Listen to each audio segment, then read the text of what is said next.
Welcome, welcome to Biz Dev Live. My name is Cameron Toth, and I'm so excited that you're joining me today here. We have Laura Kiernan on the show, and we're going to talk about raising millions for your business, for your cause. We want to make sure that you're getting to your goal. And so not only do we want you to be able to raise the money for your goals, but we actually want you to build that building, build that dream out. And so we're going to talk about some of the ways that it's easy to fail and some of the ways that can help you succeed in that process. So stay with me. I'll be right back after the Biz Dev Live thing. Biz Dev Live, Biz Dev Live, weekdays at 11 Eastern Time, live. Biz Dev Live, Biz Dev Live, weekdays at 11 Eastern Time. Leadership and motivation, empathy and inspiration, Biz Dev Live, Biz Dev Live, business development, not even selling it. Biz D with C, brought to you by Cameron T, Biz D with C. Brought to you by Cameron T. This is business development, not even selling it. This is business development, not even selling it. Business development, not even selling it. Biz Dev Live, Biz Dev Live. Biz Dev Live. This is business development, not even selling it.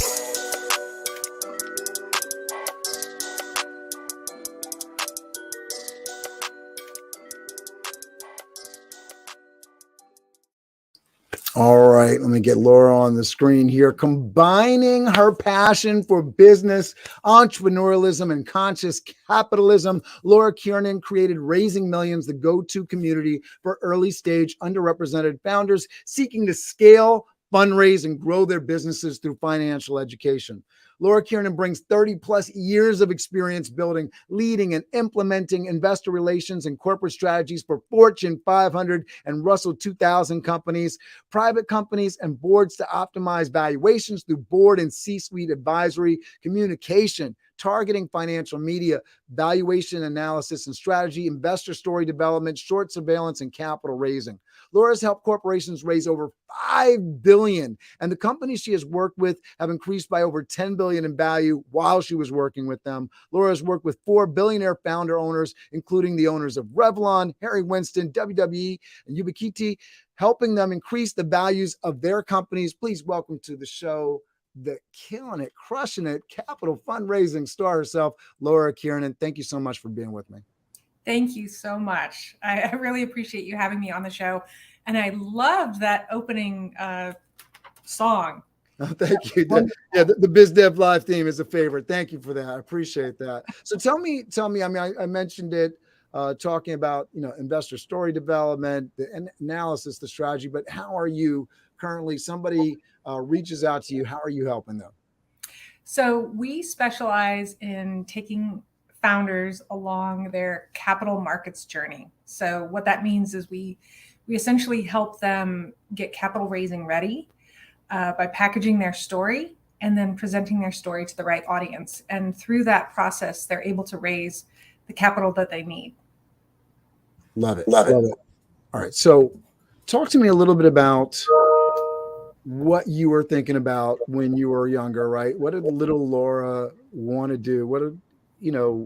Because I can't imagine, you're thinking about increasing companies' valuations and that sort of thing at 5 years old, right? And so talk to us about this journey. How did you get where you are today? What were your motivations as a child, and how did that change along the way? It's interesting you ask that about little Laura.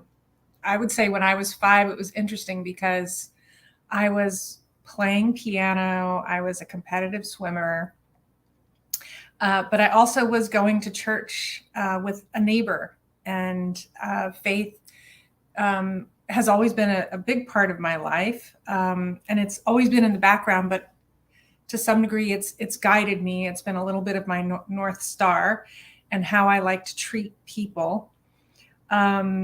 I was very entrepreneurial when I was young, and I sort of feel that I was just born that way. I was just a very motivated young person.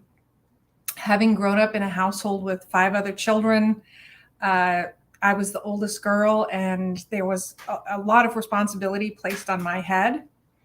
I started working when I was 11, just doing babysitting and paper deliveries, things like that. And then I started my first business when I was 12, which was homemade lollipops. I just would head down to the local supply shop, buy my sticks, bags, flavoring, and all that. And I would come home, make a batch, and sell it. And eventually I got busted in middle school for running a business out of the school. But for me, that was really empowering. I loved that experience of just creating something that people wanted and making money. And I was making really good money for a 12-year-old. And I also always wanted to move to New York. I was born in Colorado, raised in Colorado, and I just felt like, if you can make it anywhere, you can make, if you make it in New York, you can make it anywhere. And that was the ultimate challenge for me. And I would say that's kind of the story of my life, and that I love to be challenged. I'm not afraid to take on new challenges. I'm a risk taker. And somehow this was, part of me as I grew up. So I left home at the age of 17, maybe 18, and went to school. I ended up going to Ithaca College in Ithaca, New York. And I remember being surprised when I arrived at Ithaca and there were no skyscrapers. But of course, I was quite naive at the time. Ithaca being very, very, very different than New York City. Absolutely. Yes. So it was a college town. And I absolutely loved being in that college town. But it was, I think, the most challenging thing I did, because my parents did not encourage me to go to college. My mother was born on a farm in Lathrop, Missouri. My parents divorced when I was very young. And so my father was out of the picture at quite a young age, when I was 8.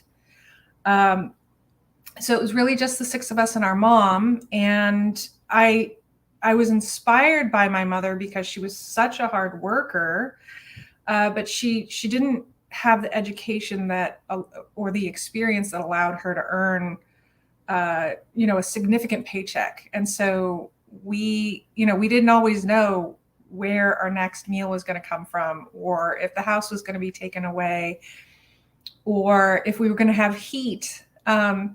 All of those things. But we did make it through. My mother said if she were to write a book, it would be how she survived that period of time, but she couldn't even tell you exactly how she did it. So I was inspired by that. And I said, well, I am going to college, but I knew I had to pay my own way through college. So I worked 30 hours a week when I was in college. And I also did my schoolwork, tried to achieve. And I ended up graduating, paying off any loans that I had within 2 years of graduating. And, I knew if I could get that first really good job out of college, that it would set me up for, a good future.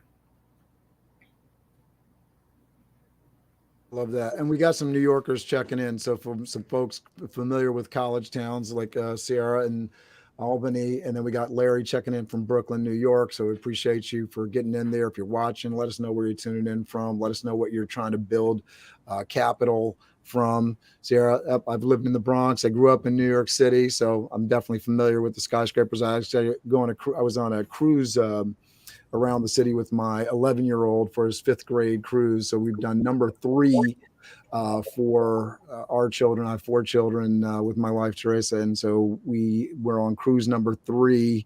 They have a 5th grade tradition. So we got one more that's going into kindergarten next year. So in about 6 years, we'll be on another 5th grade cruise, hopefully around the city with them. And I appreciate that, like that that naivete, right? Because I think, before you have the experience, and I think it speaks to what we're going to talk about today is, for somebody that's like, thinking about, oh, I have a business and I want to raise, I want to build these buildings. I want to build these skyscrapers, but you're not in a place where you can even buy your own home yet. It can seem so very far away and unrealistic and out of touch. And I think, what we're talking about today is helping people get to that place where they're a little bit more comfortable and they don't have that naivete about how to approach these conversations, these business conversations, so that they can actually build their dream. So talk to me about how you moved from, kind of some humble background into the college world and into finance. What sort of motivated you in terms of your course picking, and what moved you forward at that time? Well, I always wanted to be a teacher. That was something that I wanted. I knew from a very young age I wanted to teach others. But friends in college encouraged me. They said, well, do something that allows you to earn a higher income, and then you can always go back to teaching. So let me just say amen right there. Right. I think that's something that I've seen play out. I do college and career preparation. So we bring these folks back. They're part of like the Milken Scholars program. And so they've had a program that assisted them with college and postgraduate, and they've gotten into some high power. And so these folks, as they twist and turn, right, because I think everybody sort of changes where they kind of want their path, their ability to shift from one career to another is just, I feel, my own educational background being challenged, it's just easier. The contacts they have, the financing behind them, the ability to apply for multiple positions. It's such a big deal. You got all the certifications, you got all the degrees. Just wanted to put an exclamation point on that. That was great advice.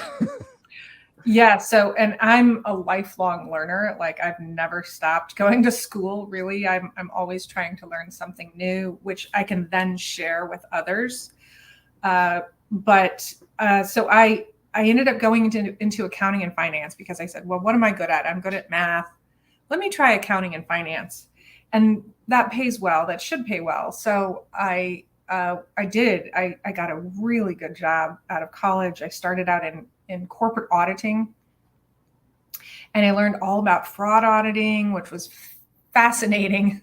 And also I learned the basics of financial statements, your income statement, balance sheet, cash flow. And like I said, I was quite naive coming to New York. So I got kind of an education also on New York, because my first job was at Philip Morris in New York City. And it was just really exciting. I got to travel. I went to Hong Kong for a couple of weeks for a special project. But I decided to transition into more, deeper level accounting at that time, international accounting, because I was fascinated with international, and I wanted to travel. And I traveled all over the world with my husband, and ended up after 7.5 years at Philip Morris saying, you know what, I need to do something that is aligned more with my personal values. Because even though it was probably one of the best places for me to get an education in the world of business, and they invested heavily in me, paid well and all that, I wanted to do something that was more aligned with my personal value system. They sold alcohol and tobacco along with food. If a third of everything that was in the grocery store at that time was one of their products. Under Kraft or General Foods or other brands. But I sat back and I said, how do I figure out where to go from here? What am I going to do? If I'm not going to work here, where am I going to work? And I put together a list of 20 items, and this list came together over about 3 months. I just sort of thought about, well, what do I want? Well, I want to help women and girls. That's part of my why. I want to make people feel good about themselves. I want to be able to get paid. That was important too. And I had this whole list of things, and I said, aha, I want to, after I had the list of 20 things, I said, I want to go work for a cosmetics company. And I had my sights set on, Estee Lauder and all these other cosmetics companies.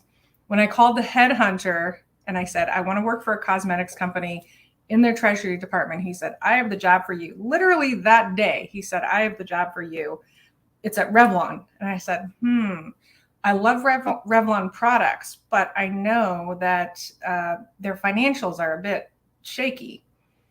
And he said, well, that is where the opportunity lies. So he convinced me to join Revlon. And that was where I worked for the first billionaire founder owner. His name is Ronald Perlman.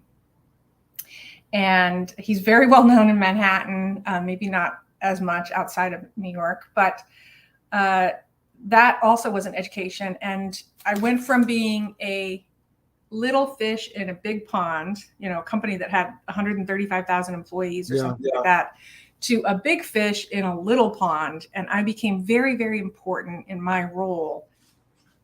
And I was able to refinance $2 billion worth of debt there. And that really is when my investor relations career started. I love that. And talk to me about, because that's a big transition for you personally, right? As well as professionally. Kind of what was going through your mind as all this was happening? So this was when I looked at the company and I said, how am I going to refinance $2 billion worth of debt when the company has really, not great financials? They were losing money. They had been losing money for the last 10 years. And they also, Ronald Perlman, who his company was McAndrews and Forbes, they had recently defaulted on some Marvel debt. But because I did so much work behind the scenes with my accounting background and my natural curiosity, I examined everything really in depth. And as a result, I was able to speak to the investment community about the deal. And when I was at Revlon, I transitioned from being, I'll call it behind the deal, to in front of the deal. Behind the deal was I was doing all of the deal documents, the pro forma financial statements, drafting prospectuses, and working with the auditors and bankers and drafting presentations. But I wanted to be in front of the deal. I wanted to be the person that was directly speaking to investors, because my personality, one, I love a challenge and I wanted to try something new. And two, I love people and I love teaching, going back to this teaching. And ultimately, investor relations, which is what I do, is teaching investors about the company that you're raising money for. And if you can get them aligned with what the company is doing, you should be quite successful as long as you choose the right investors for your story. And it was just a fascinating look into New York culture. I remember Cindy Crawford coming into the office and just having my mind blown. Like, Cindy Crawford is like sitting right in front of me here. Ellen Barkin, a few other celebrities, Sheryl Crow. Oh my gosh. But it was a crazy time. And that's the fun of working in New York City, is you just come across all of these really interesting people. And I found it such an interesting thing too. I was looking at just photos, and it's really interesting because you have this, there's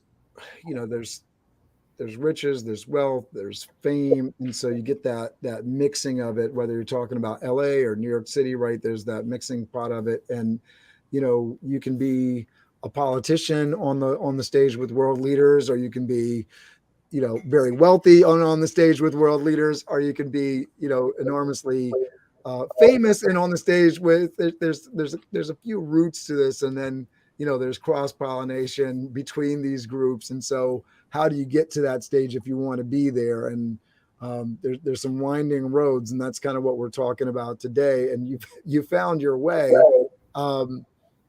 As you're sort of around this world and you're going back and revisiting your goals, you want to help women and goals. So where are you at with that? Well, so fast forward 20 or so years, over the past, 2 decades, I ended up having 2 girls, and watching them grow. They're still quite young. I have one daughter that's 19, and she is at Ithaca College. She's a baby bomber, since her mom was a bomber. And then I have a 15-year-old who's about to be 16 in about a month. And I was all through my career, I worked, and as a working mother, for me, it was getting my daughters involved in my success and also giving them credit for my success, so that it wasn't sad when I went to work. It was more like they were happy and excited for me, and couldn't wait to hear about the adventures when I came back. I love that. I love that. Yeah, it can be challenging, right? Being a mom, being a dad, you're going out, and you're sitting there, and how you're sort of motivating yourself, how you're motivating your children, the language that you put around it. I compare it to, do you get to go to work, or do you have to go to work, right? Those kinds of things that you have in terms of the mental motivation. And it's interesting today because we're talking about success. We're talking about, some of the hard-boiled, right, financial pieces of making your dream happen, but it always goes back to that mental and physical. I feel like, just making sure that everybody's on the same page. It doesn't happen without that mental motivation, right? Right. I've always loved what I do. I mean, I think I could pretty much do anything and find a way to love it. To some degree, that's my personality, but I obviously gravitate towards the things that make me happy. But it was very important to me to integrate my daughters into my work life any way that I could. I also was a Girl Scout troop leader for 3 years.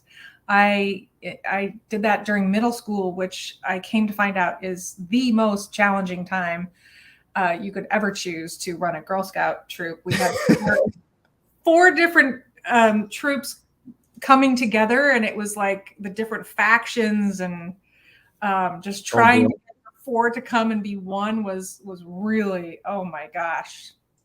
When you talk about challenges and being able to take on the world, if you can get through that, right? Talk about, if you can deal with New York City, you can be anywhere, right? You can do that. You could probably deal with any kind of stressful microaggression filled environment, right?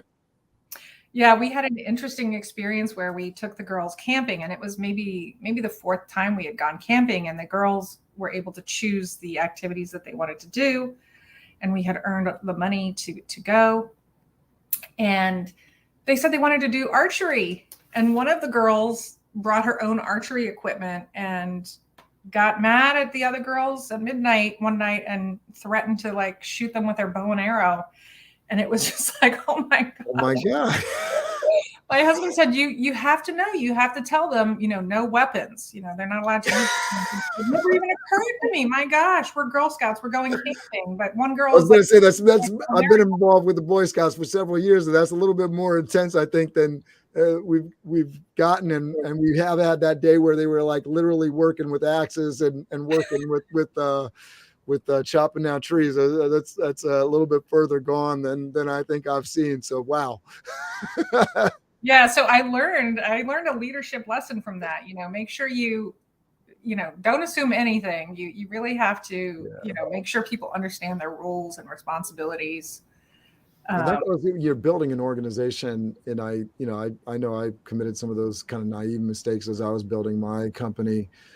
Back in 2011, I assumed, things like, I don't need to talk to people about drinking on the job. That's common sense, right? And so quickly learned, there's a reason you have HR books and HR policies, and these things are in place because when it comes time for you to have that conversation post the thing happening, right? Because it's there's, you employ enough people, they're not, you're involved in enough events and situations, these things are going to pop up. And so are you prepared to say, we went over this, right? We talked about this, you signed this document. And then, you get into a place where you've now built an organization where you have potentially millions or billions on the line. And so all this stuff gets, magnified, and we see it play out in the news media all the time. And so learning some of these lessons for young ladies, because I love the thing with Boy Scouts too, is because you're teaching those skills to young men and women, like, going back to your story about selling lollipops, right, in school, like, it sort of sucks that you got in trouble, but it was a life lesson there too. Like, how do you operate, a business that's, it's got legal some constraints, right? Rules and constraints around it, right?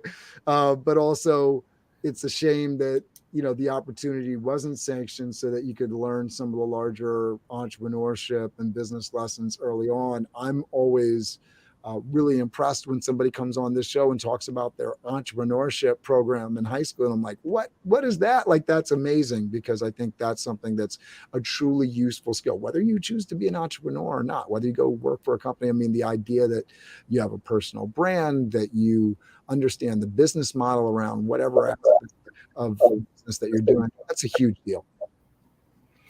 Absolutely. And I became very passionate about teaching financial literacy and entrepreneurship to the girls.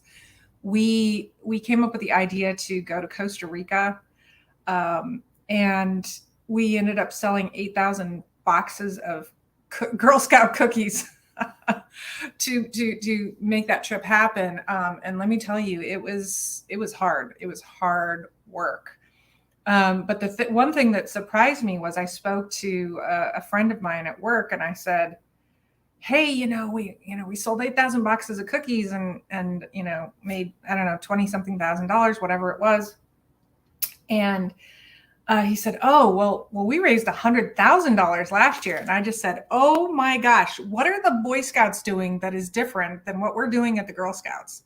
And he went and listed like all these different like business initiatives that they were doing. And he's like, you went on one trip in 3 years. We went on a trip every single year. And I just thought, oh my gosh, I'm doing something wrong. Like so that also was a learning experience for me. In that definitely blows my troop out of the water.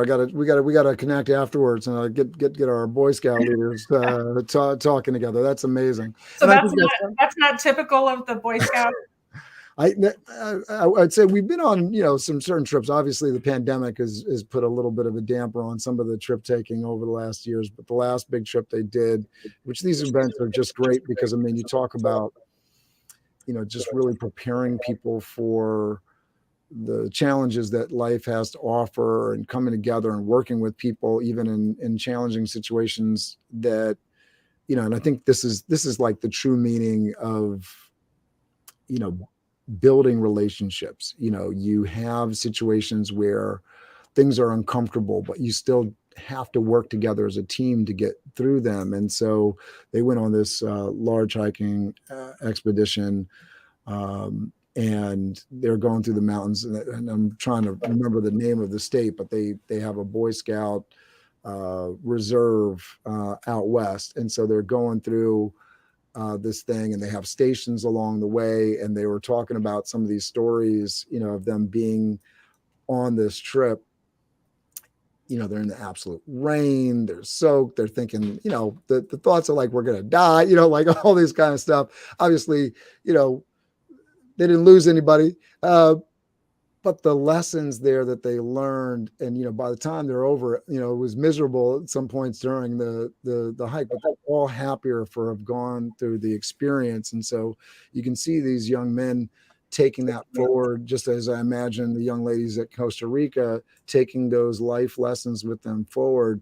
There's just no substitute for that life experience, right? I've traveled, I've seen it. And so now when somebody says something ignorant about, the population of islands or the Latin population, you're going to have somebody that's, potentially in a corporate environment saying, yeah, I've been there. It's not like that.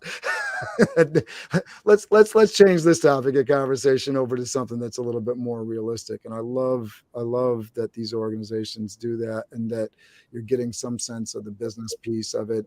My son was just involved in one of the Eagle Scouts that are coming up doing their fundraising for an Eagle project, and so bringing the community together. They're doing online fundraising as well as the actual physical.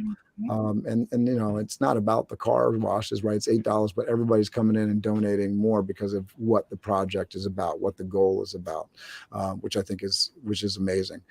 Talk to me a little bit about some of the work that you've done with these companies in terms of actually raising money inside of the organizations. What does it take for a company that is either getting started or sort of changing things around, like Revlon? You talked about them getting the $2 billion, right, of debt refinanced. Somebody wants to build their dream. What do you have to do to get sort of into this investor community and make this piece happen for them? Well, I think if you're an entrepreneur that is starting a new business, or you've already been in business for a while, it's amazing how many resources are available out there. And we do try to post various resources on our community.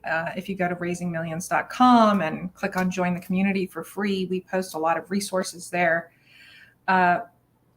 And our clients have raised about $20 million. Our smaller clients have raised about $20 million over the last 3 years.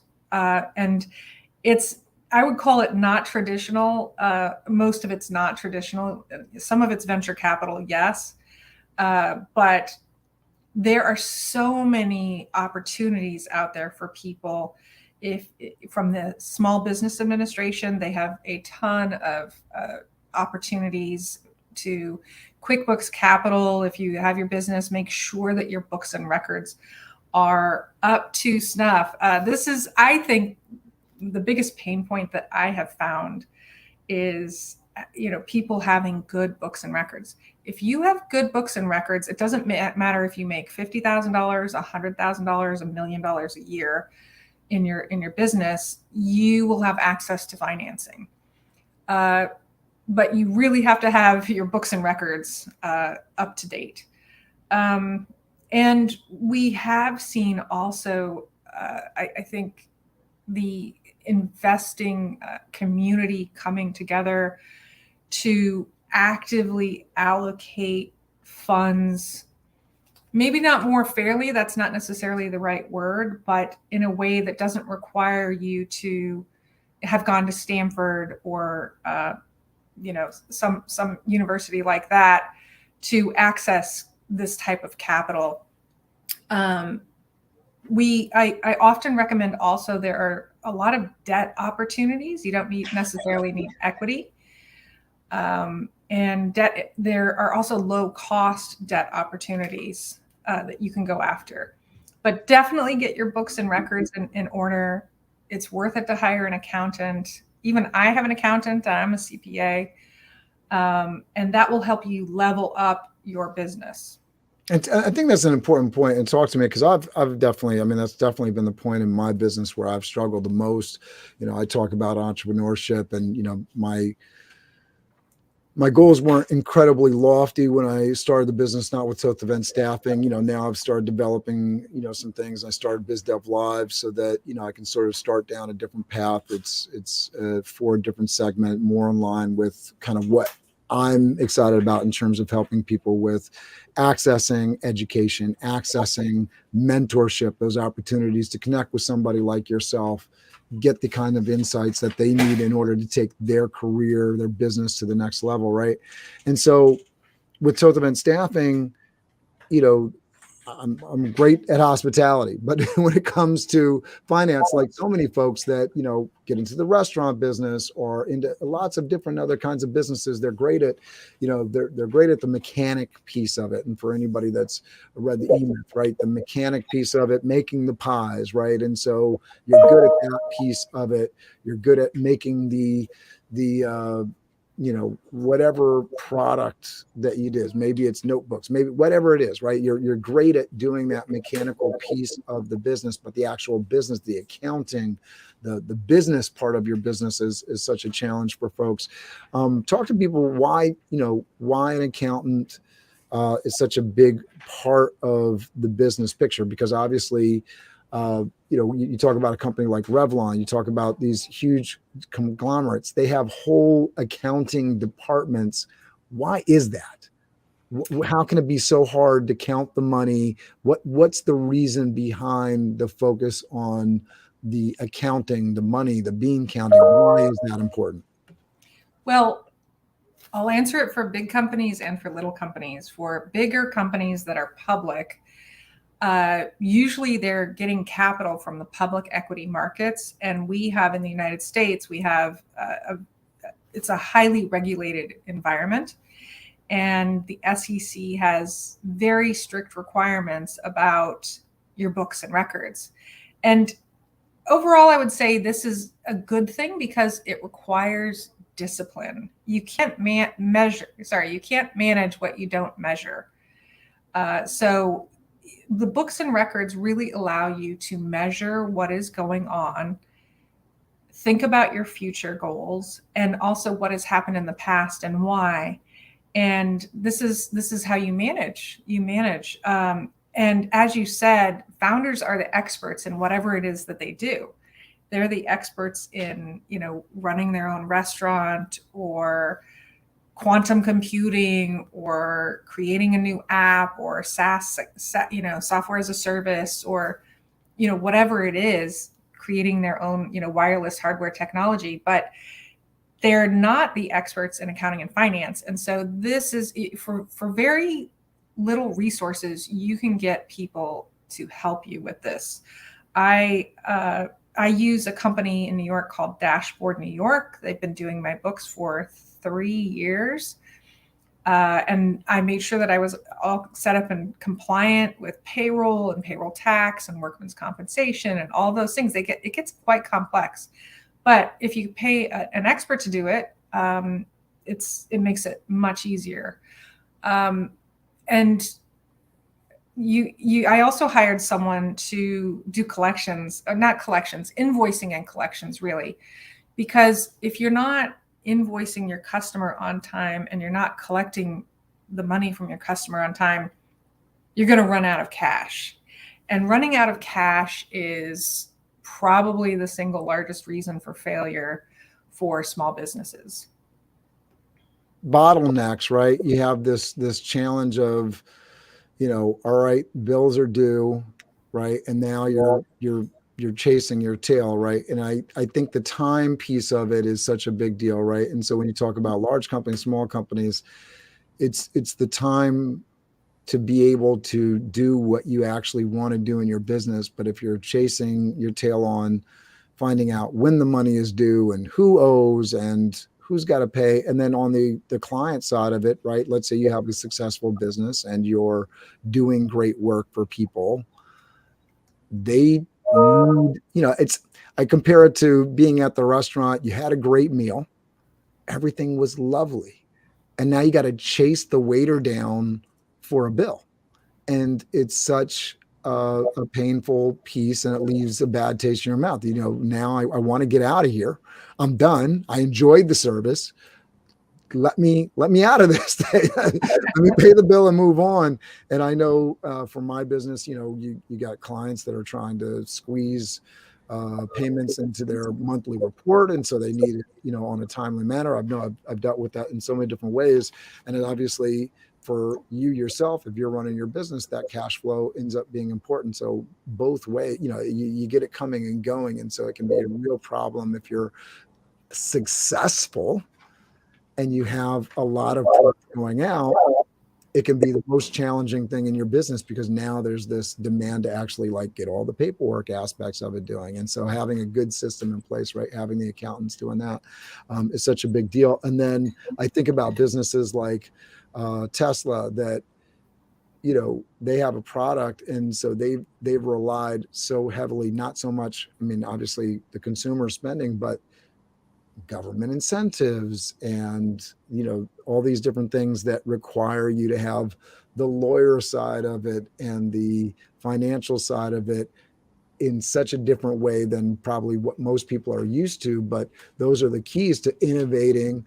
We have, in the comments, Larry Pruitt, who wants to create a business around healthcare, right? And so you got to imagine you want to be able to take care of all the legal incentives around healthcare because the business is so needed. You got to take advantage of the insurance pieces of it. And I've met several people that have been able to tap into the money that's available around providing healthcare. So we've talked about, on the show, finding a void and filling it. And so in order to do that in an effective way, create the widget that everybody needs and get funding, right, you need these additional business pieces that can key into it. And so that financial team, so important, so that you can actually focus on the benefits and drive the revenue and then not have to chase your tail in order to collect it and then to pay a bill. Just a crazy piece of it. And then going back to what you were saying, having all the reporting on that so that people can prove, right? You can prove that your business works and successful, because if you go out and you make clients happy, but you don't have a black bottom line to really share that story, then that makes it really hard for you to raise more money for the business, right? It does. And I think there are two things that you really touched on that are critical. A lot of people don't think about financial strategy. They think about the strategy for their company. But what financial strategy does, and that's really what I'm an expert in, is helping you have the right level of capital to fund the growth of your business. So you have to be very strategic about your finances in order to effectively run your business, especially if you want to grow. It's a little bit easier if you just want to maintain status quo and you know what's coming in and you know what's going out. But if you want to grow your business and you need to make investments in new talent or software or venues or whatever it is, you really need a financial strategy. And the books and records part is it's really good from a discipline standpoint to make sure that you have books and records for your business.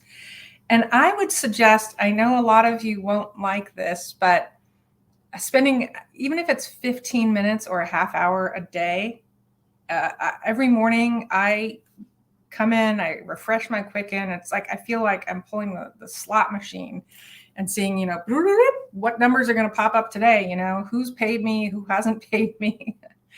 And staying on top of that, because the last thing I would want to do is miss payroll or miss a payment on a bill.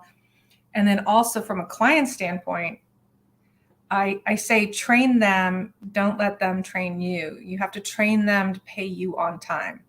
And so this requires pretty consistent follow-up, invoicing on time. If you're not collecting on time, you have to maintain the relationship, which is why it's so hard. But you also have to make sure that they understand that you need to collect, for your services. And you may have to fire a client if they're not paying you. It doesn't matter how great they are. You can't keep them on. Yeah, I think some of the big lessons that I've learned inside of my smaller size business, but definitely something that I think is big across the board, whatever size you are, is that you do have that ability, right? You get to set the terms. And a lot of people, depending on the industry you're in, aren't familiar with, what set the terms are. But, I run a very heavy payroll company. And so for us, it's really important that we have 7-day net business terms on our payments, because 85% of our costs are payroll and payroll related. So you're saying, all right, it's a small margin business, right? And so these are what the terms are. And so we set those terms. You want to work with us, that's how you work with us. And then I think this is a great lead into reputation, right? Because there's this understanding that well, I can set the terms if I have this reputation, right? And so you have this takeaway here. Reputation is everything, right? And so talk to us about that, because you get to do that, right? You get to set your own terms. You get to make your own deals if your reputation precedes you. If people want the product, they're willing to pay for it, your reputation precedes you, you get to sort of shape this conversation. I think this works both ways, both on the client side as well as the fundraising side. We talked a little bit about the back end. What is your financial reputation? That's solid evidence-based kind of stuff. And so putting those pieces into place, and then what's the rest of it? Do people trust you at your word? Talk to us, Laura. Reputation is everything. I think that's the biggest thing I've learned in my entire career, is that reputation is everything. I speak to college students when I guest lecture, and I always leave them with reputation as everything, because if you have a good reputation, and a community is also important, but if you have a good reputation in whatever ecosystem it is that you live in, things will be much easier for you. And there will always be people that try to damage your reputation, or maybe ask you to do things that aren't quite ethical or kosher. And you really have to have your own North Star. And it might be, great in the moment to get some extra cash, but it's not worth it in the long run, because your reputation is the most valuable thing that you have. It's portable. It goes job to job with you, and it will go with you to your business. And that will enable you to get financing. It will enable you to get investors, customers, everything. So just constantly be adding to that reputation bank of yours to build your reputation. And then ultimately you can raise your prices. You'll be more in demand. Things will come together for you. I love that. And I think the business ethics side of it, which, go back, I don't know. I mean, I think it's kind of a cyclical thing. It sort of comes back into fashion, but what does ethics have to do with business, right? But the idea that you're going to be asked at some point, it's not a question of if, it's just a question of when. You're going to be asked at some point. Somebody's going to ask you to do something that's unethical. It might be paid off the books. And maybe people are out there, oh, that's not a big deal. That's not unethical, right? And so, when it comes to this reputation thing, I can't say how many times as a business and dealing with financial accountants and pieces like this, the idea that the issue has come up of, well, we have to track the payments, or what payments aren't represented on the financial report. And so if you get to a place with your CPA, your financial person, where they understand this is how you run the business, all the money all the income is reflected here, right? It goes down. But I've had this conversation over and over again, because I think people are so used to things sort of being done the wrong way, and the wink, wink, and this, right? And so you're dealing with that all the time. And then it's not a bad question, or a question that folks shouldn't be answering, because we're seeing it operate at the highest levels, right? We're seeing it in government. We see it in big business.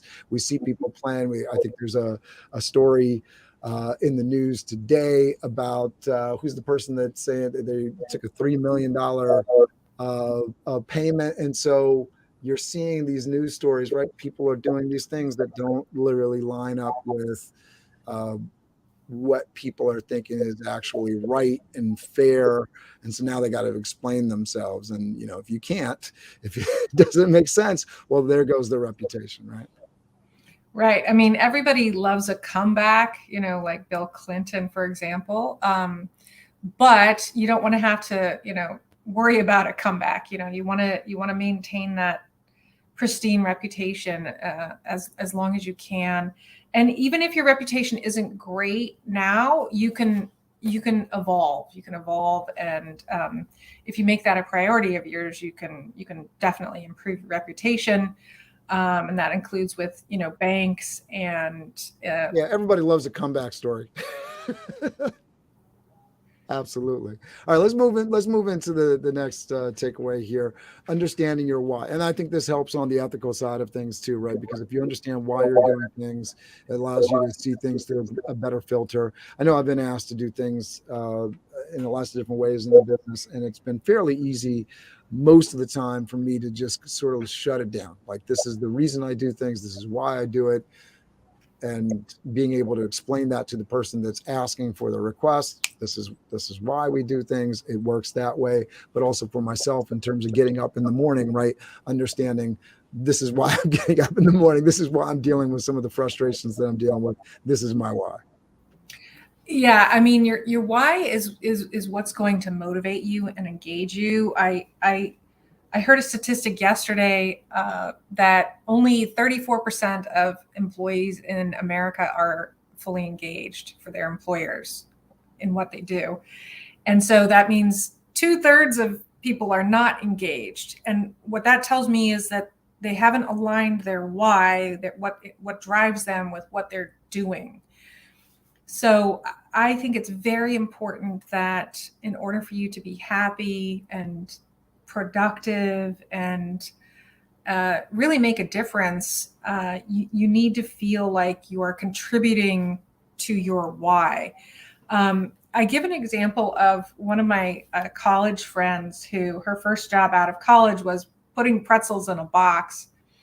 And, how is that motivating and inspiring? Well, it was so dull for her. But what she did was, while she was putting the pretzels in a box, was she was sitting there dreaming up her job or her company, whatever it was that she was going to create. And I did see this also with another billionaire founder that I worked with, who worked for a company that was, you would have thought it would have been inspiring to him, but it wasn't inspiring to him because they tried to really contain his creativity and didn't allow him to design and create the way that he wanted to. So during the day, he did 8 hours of work for that company, but at night he was building his empire. And this enabled him to create this wireless technology that really became ubiquitous, that became ubiquity. And now the owner is worth, $15 billion, something like that, because he followed his dreams. He really pursued his why. And my why is, helping founders get funded, grow, and build their businesses, and helping girls and women build intergenerational wealth. And one of the ways they do that is by starting and running their own businesses. Love that. And talk to me about, just in terms of helping, because I think this is one of those things, and I come from doing, the last 26 years college and career prep work. Asking a young person what their why is, what motivates them, what they're excited about is tough. It's a tough ask. And then, there's a lot of adults that I've definitely asked that question in the interview process, and it doesn't seem like it's gotten any easier for them, right? So how are you kind of coaching these young ladies on how to sort of approach this question of what their why is? Well, it's interesting because I just asked my daughter this last night, my 19-year-old, and I recounted the story that I told you earlier in the broadcast about, I didn't really know what it was that I wanted, but I knew I had to start somewhere. So I just started a list about what is important to me. And once I was able to put enough things on that list about what drives me, what's important to me, what I want in a job, in a role, I was able to really zero in on what job or company that was. And so you may not know, but you might be in a job where you feel like this is not, you definitely know this is not what you want to be doing, but what do you want to be doing and how do you get to that point? I think you just start small and you start putting together a list of what interests you. And it could be, what are the books that you like to read? What are the activities that you like to do? Do you like to interact with others? Do you like to be more quiet and alone? What kind of work environment helps you be the most productive? If you self-actualize or analyze your own self and say, what is it that makes me happy? You'll come to a realization about what it is that you should be doing. I think that's so true. I think also, as you're looking at, especially as a younger person, just kind of what lights you up, right? And so you can be very close to the thing that you want to do and still not be happy. And I think that's I think that's something that a lot of people sort of miss, right? So you could be a doctor, but the wrong type of doctor, right? You could really like medicine, you could really like helping people through healthcare, but be in the wrong environment that doesn't light you up. You're dealing with the wrong type of people. And what does that mean, the wrong type of people? Well, maybe you're in a place that's really focused on, taking advantage of the insurance incentives to do whatever. And so your, manager is focused on the paperwork. Where you really need to be is over here at this clinic, where it's all focused on customer care, and they have a whole department that just walks behind you and takes care of paperwork, right? And so it's just finding that right fit. And I think that's something that you don't necessarily find unless you go out and you taste and you experiment and you play with stuff. And I think finding those things that light you up and sort of leaning into that and getting some different experiences around that. I don't know from your own life where you've sort of went out and you tasted something and it was over here, it didn't taste so good, but over here it would taste a lot different. Is there some kind of experience that you've had like that in your life? Absolutely. I remember one company, someone that I worked for, I was at Playtex Products, and one of the things that the board asked me to do was help sell the company. So eventually we found the buyer was Energizer. Energizer bought Playtex Products, and I was out of a job. And the CEO at the time said, "Oh, I know of this great other role for you. I think you should check it out." And he knew the CEO, so I said, "Okay." I went and met with that CEO, and I was in 24 hours of interviews. And I knew in my heart it wasn't the right role for me. And they obviously knew it too. Otherwise, it wouldn't have taken 24 hours for them of interviewing to come to a decision to hire me. But, ultimately I took the role, and then it was like 6 months into it, I'm like, oh gosh, I made the wrong decision. But I had to learn that the hard way. And I should have listened to my gut, what my gut was telling me. And luckily after that, I was able to just start consulting. And it's funny because I took the personality tests in college, where they said that I was categorized as pedagogue, which is teacher, which that makes perfect sense. But it also said that I would like consulting. So I tried consulting, and consulting is a great thing to do in between roles, in between full-time roles, just to keep you in the game. This was during the financial crisis. And that's where I got my first taste of, running my own business. So when the opportunity came up again for me to start my own business, I decided I was going to go all in on that. And that was 4 years ago. And I don't regret any of it. And I'm really so happy. This is really making me happy to be running my own business and trying to figure out my own path, and then helping founders get funded. And this is a great place for us to end off here, because as we end the show here, I want people to connect with you, create some community with you, get involved with you. So talk to me a little bit about the power of networking and community, and how people can actually get in touch with you, network with you, and create community with you.